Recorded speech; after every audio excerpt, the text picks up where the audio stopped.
लोकसभा निवडणुकीत स्पष्ट बहुमत मिळवून सलग तिसऱ्यांदा देशाची सत्ता मिळवण्यासाठी भाजपाने मोर्चे बांधणी सुरू केली आहे.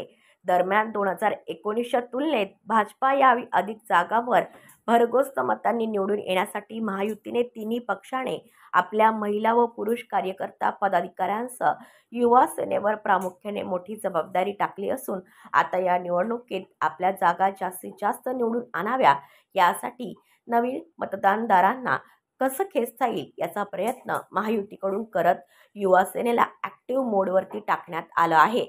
तिन्ही पक्षातील युवा सेनेचे पदाधिकारी एकत्र येत त्यात समन्वय करत एकमेकांच्या प्रभागात संबंधित उमेदवाराचा प्रचार करत पहिल्यांदाच जे मतदान करणार त्यांच्यासाठी एक विशेष योजना राबवून ते लोक जास्तीत जास्त प्रमाणात मतदान कसे करतील याच्यासाठी आम्ही प्रयत्न करणार आहे. त्याचबरोबर तिन्ही पक्षातील युवा सेना एकत्र येऊन या तरुणांसाठी मेळावे घेत बाईक रॅली देखील काढणार असल्याचे शिवसेना शिंदे गटाचे युवा सेना सचिव दीपेश म्हात्रे यांनी सांगितले. देश हा युवकांचा देश आहे. याच्यामध्ये 60% युवकांचा वाटा आहे आणि या वेळेला पहिल्यांदा मतदान करणारी मोठी संख्येने मतदार या लोकसभेमध्ये 2024 या लोकसभेमध्ये मतदान करणार आहेत. आम्हाला विश्वास आहे की हे सर्व तरुण मोदीजींच्या पाठीशी व शिवसेनेच्या पाठीशी एकनाथ शिंदे साहेबांच्या पाठीशी खंबीरपणे उभे राहणार आहेत. कारण आपण बघितलं तर युवा सेना असेल किंवा भाजपची युवा ब्रिगेड असेल, युवा मोर्चा असेल, यांच्या माध्यमातून युवकांना विश्वास वाढावा, युवकांच्या नोकऱ्या वाढाव्या याच्यासाठी मोठ्या प्रमाणात काम महाराष्ट्रात आणि देशात देखील होत आहे.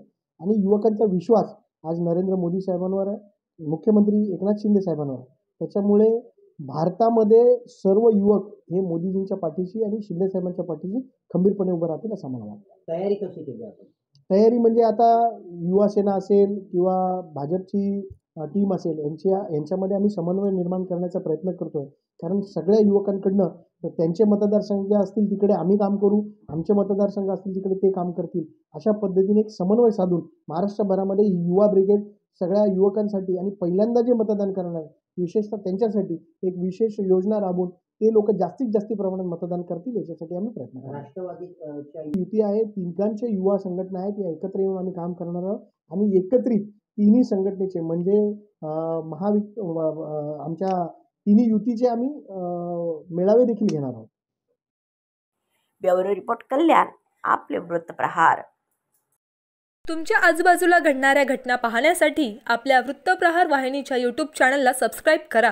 तसेच नव्या व्हिडिओची नोटिफिकेशन मिळवण्यासाठी बाजूला असलेल्या बेल आयकॉनवरती क्लिक करा. प्रत्येक बातमीला लाईक करा आणि शेअर करा.